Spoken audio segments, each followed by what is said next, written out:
The immortal smiles. He has not smiled in 3,000 years. The smile is so wide, so unnaturally bright, that two cranes flying overhead change direction and decide to migrate elsewhere. A river beneath the cliff considers reversing its flow. A cloud thinks better of being a cloud and disperses. He has found him, the sucker, down on earth. 21 stories below the heavens of an ordinary Tuesday.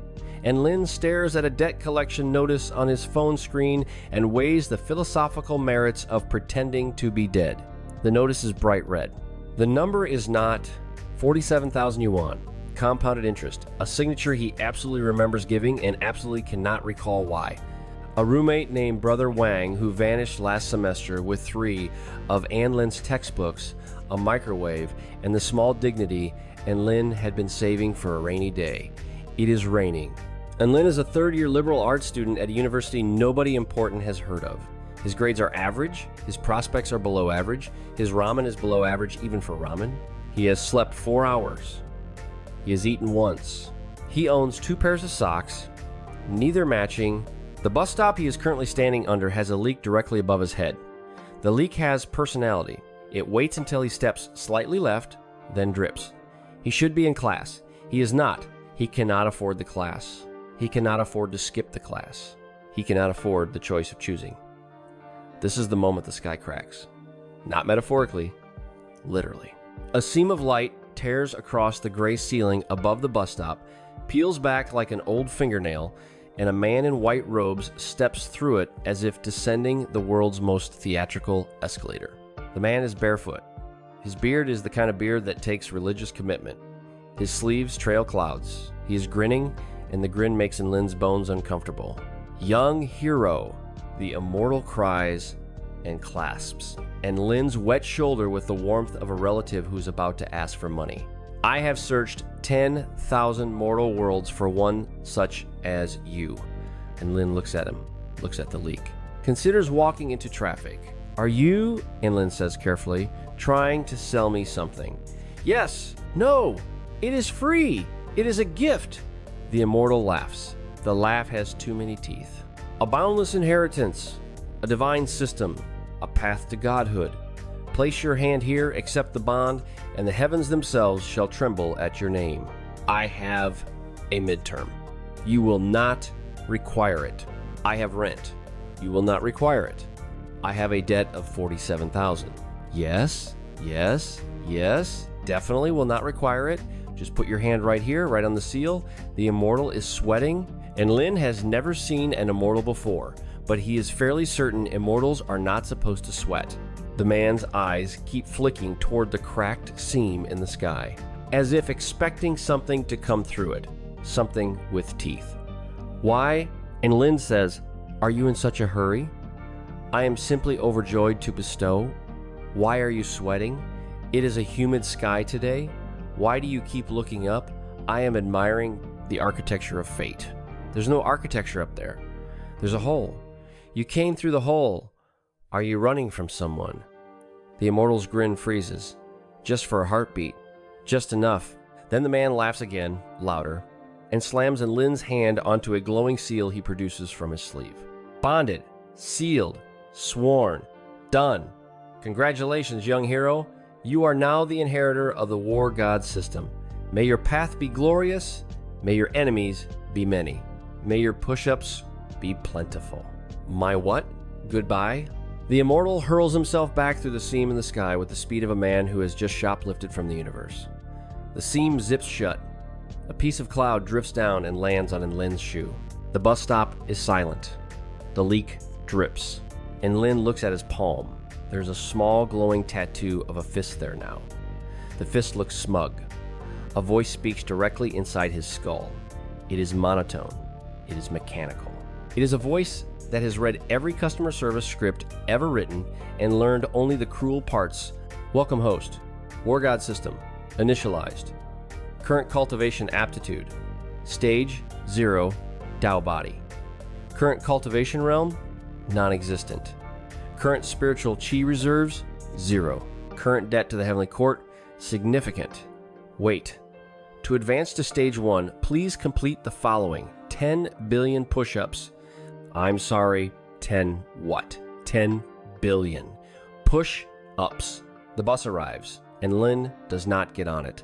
The bus leaves, the sky cracks again. Something else comes through. It is not the immortal who returns. It is a courier.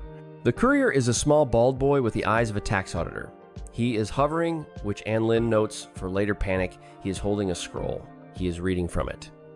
By order of the Heavenly Court, mortal designate An Lin ID #22 blue, you are hereby summoned to appear at the United Cultivation University for the autumn semester. Your enrollment has been processed, your dormitory assigned, your tuition forgiven on grounds of, quote, who cares, end quote. You will be transported in 5 seconds. I haven't agreed to. 4. I have midterms. 3. I have a cat. You don't have a cat. I could get a cat. 1. The bus stop dissolves, and Lin's stomach is left somewhere over the East China Sea. The rest of him is dragged through a corridor of light, screaming until he lands face first in a pile of jasmine.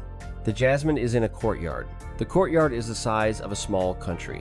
There are pavilions. There are stone bridges. There are koi as big as Buicks. The sky has 3 suns, and one of them is winking. And Lin lifts his face out of the flowers and accidentally makes eye contact with the most beautiful woman he has ever seen. She is sitting on a bench. She has a scroll on her lap. Her hair is tied with 2 pale green ribbons that make her look like a scholarly girl in a tea house painting. Her eyes are warm. Her mouth twitches with something that wants to be a laugh and is being polite about it. You must be the new transfer, she says, from the lower realm, the one His Excellency the Immortal wished to bestow with. She pauses, reads the scroll, pauses again. The War God system. Hi. And Lin says into the jasmine, hello. She closes the scroll. I am Shu Shaolan. The university has assigned me as your cultivation tutor.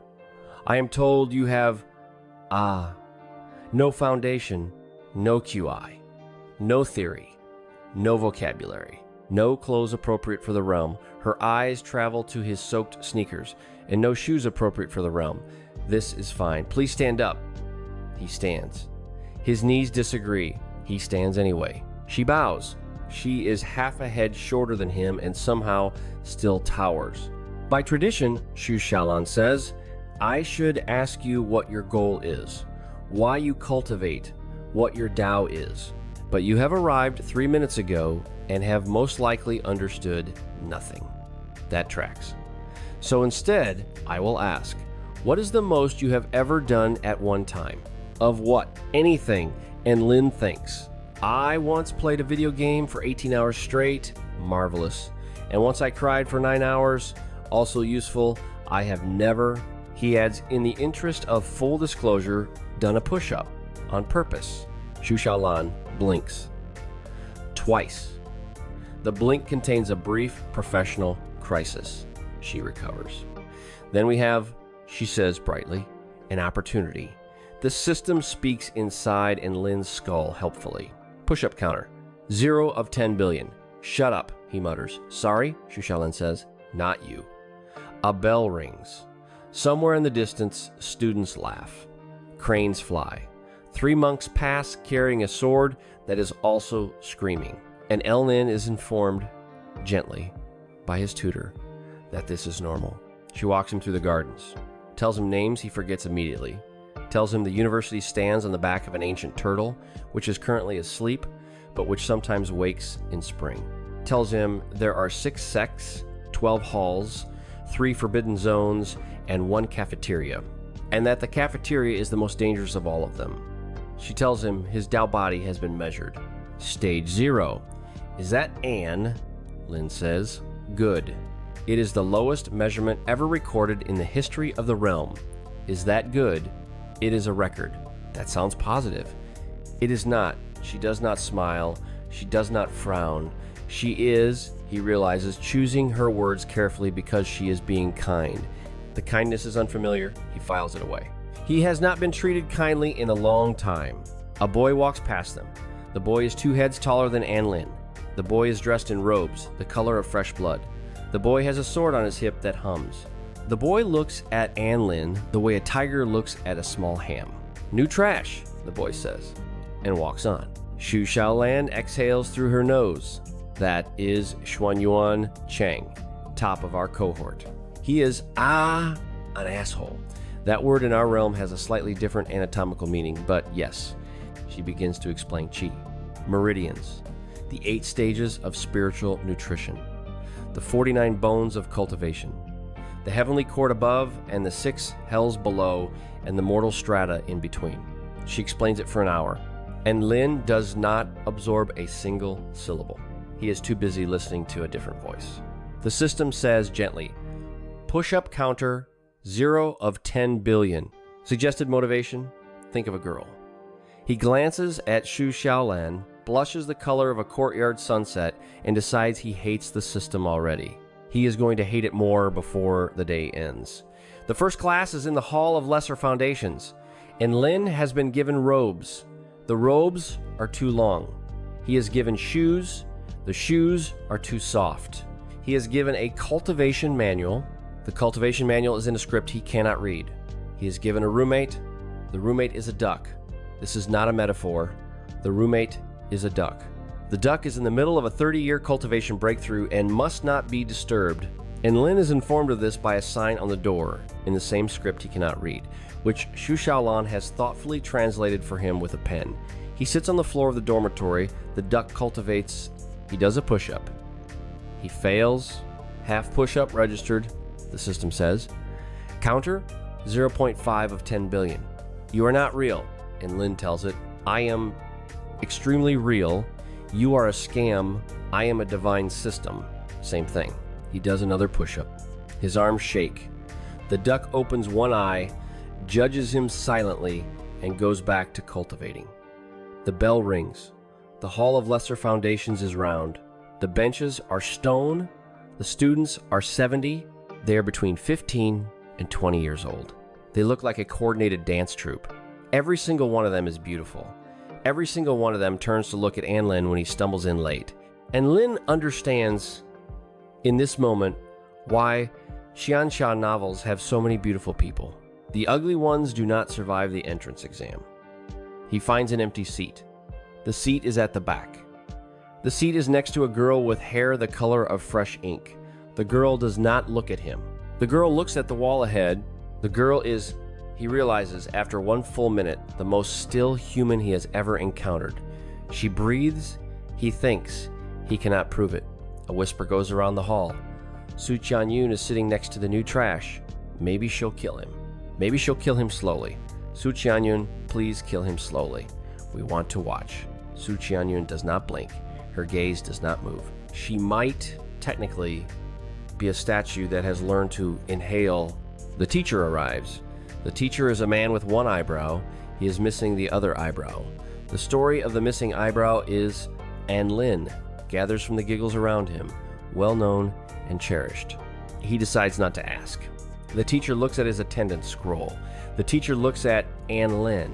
The teacher looks at his attendance scroll again. You, he says, are the stage 0. High. The lowest aptitude in the recorded history of this realm. High. They placed you in my class. Apparently. The teacher closes the scroll. The teacher walks slowly toward An Lin's seat. The teacher stops in front of him. The teacher leans down. The teacher whispers very quietly, with the gentle melancholy of a man who has been pushed too far. Why? And Lin shrugs. The teacher straightens. The teacher walks back to the dais. The teacher claps once.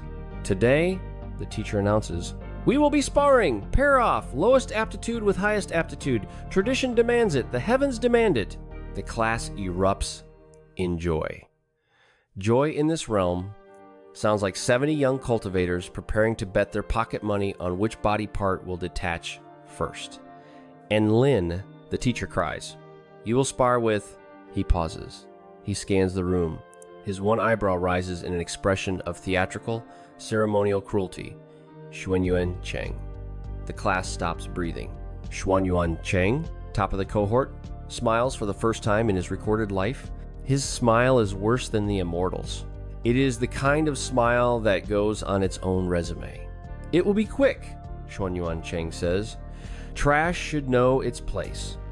And Lin walks to the sparring ring. The sparring ring is a circle of pale stone in the courtyard outside the hall. The class follows. Other classes follow. People come from buildings he cannot see. The cafeteria empties. 3 monks arrive with the screaming sword. A vendor sets up a stall and starts selling roasted chestnuts. The duck arrives. The duck has heard. The duck is here for the show. Xu Xiaolan is at the back of the crowd. Her expression is calm. Her hand on the hilt of her own sword is not. The system speaks. Tutorial mode unlocked. New objective, do not die. Helpful, suggested first move, dodge. Xuanyuan Cheng moves. He does not move like a person. He moves like a rumor. One instant, he is at the edge of the ring. The next, he is 2 paces from An Lin's nose, and his sword is already coming down in an arc that would split a buffalo lengthwise. An Lin does not dodge. An Lin trips. His foot catches on his own too long robe. He pitches forward, head down, and the screaming arc of Xuanyuan Cheng's sword passes precisely through the air where his face used to be. The sword keeps going. It hits the stone. The stone explodes. And Lin lands on his stomach. He is technically doing a push-up. The system whirs. Push-up registered. 1 of 10 billion. The crowd does not laugh. The crowd does not cheer. The crowd has done the math. The crowd is staring at the place where An Lin's face was, and at the place his face is now, and at the trajectory of Xuanyuan Cheng's sword between them. And the crowd is doing geometry. Xuanyuan Cheng's eye twitches. He raises the sword again. He brings it down again. And Lin, still in push-up position, sneezes. His nose dips. The arc of the sword passes over his head and into the stone again. The stone explodes again.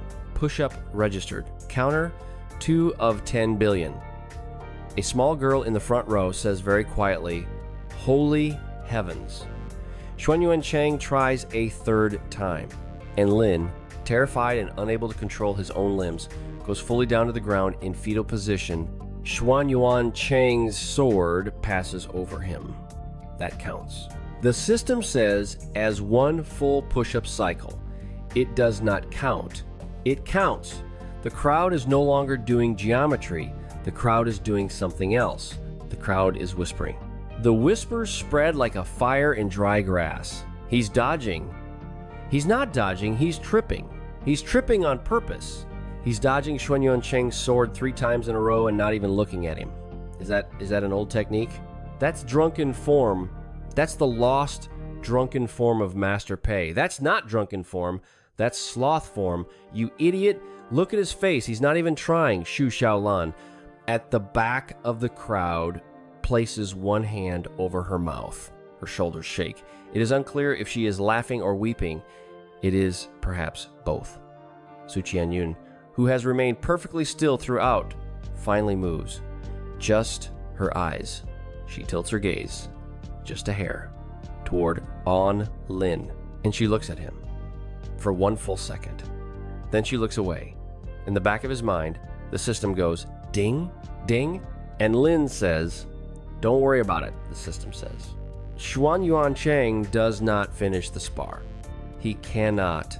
The teacher of one eyebrow declares, with great ceremony and visible glee, that the match has ended in a draw because the stage 0 student has performed 3 flawless evasions and the highest aptitude student has performed 3 flawless missed attacks.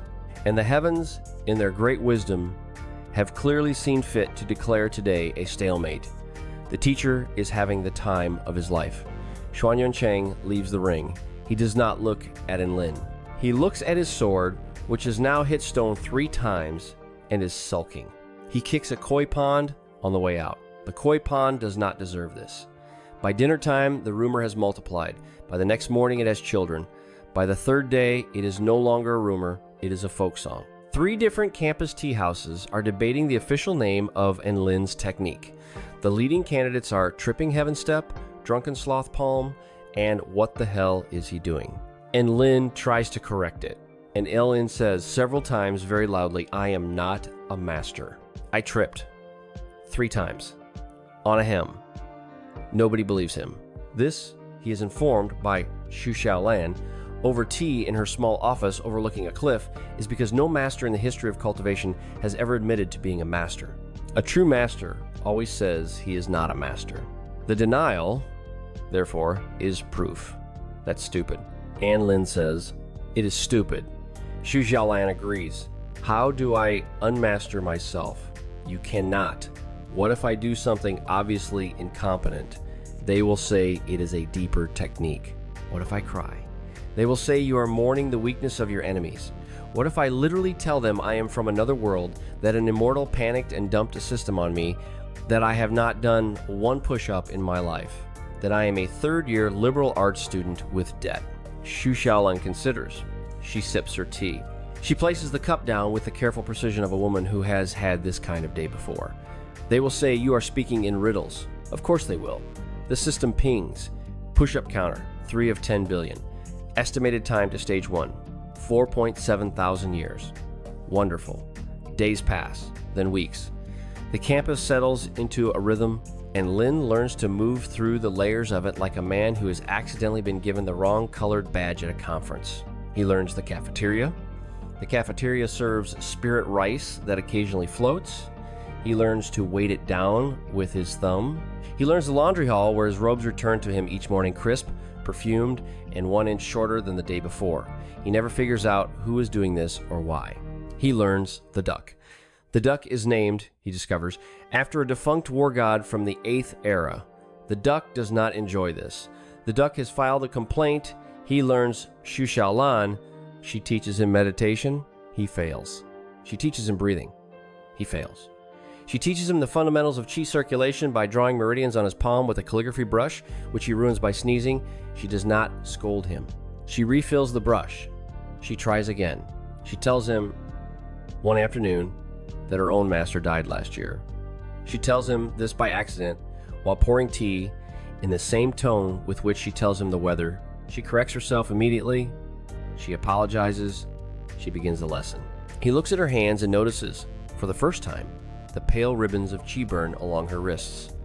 The kind a young cultivator gets, he later learns, from holding too long onto a master who is dying. He says nothing. He does not pry.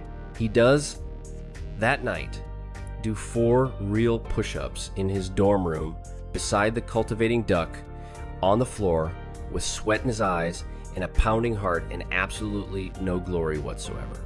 Push-up counter, 7 of 10 billion. Shut up. Suggested motivation. Think of the tutor. I will throw you out a window. I am inside your soul. Then I will throw my soul out a window. He does another push-up. The duck, for the first time in 3 weeks, looks at him with something other than disgust. A new arrival. It happens on the morning of the equinox. A girl, wearing the white robes of a visiting disciple from the cloud-veiled peak, walks into the courtyard and asks, cheerfully, where she might find young Master Xuanyuan Cheng. Her hair is silver, her smile is rehearsed, her cultivation aura is, even An Lin can tell, absurd. The koi in the nearby pond spontaneously bow. She is, the campus rumor mill informs him within 90 seconds, Long Aoxue, daughter of the Long clan, betrothed by heaven and the stars, and 3 separate prophetic dreams to the most talented young cultivator of the United Cultivation University. Xuanyuan Cheng is quietly, cosmically thrilled. Long Axue meets him in the central courtyard. They bow, they exchange poetry. They radiate a marriage announcement so strongly that the cherry trees prematurely bloom. It is, An Lin thinks, watching from the shade of a pavilion with a meat bun in each hand, the most Long Aotian thing he has ever seen. Even her name is a joke. Even her brother's name, he learns later, is Long Aotian. Of course it is. He does not interfere. He does not insert himself.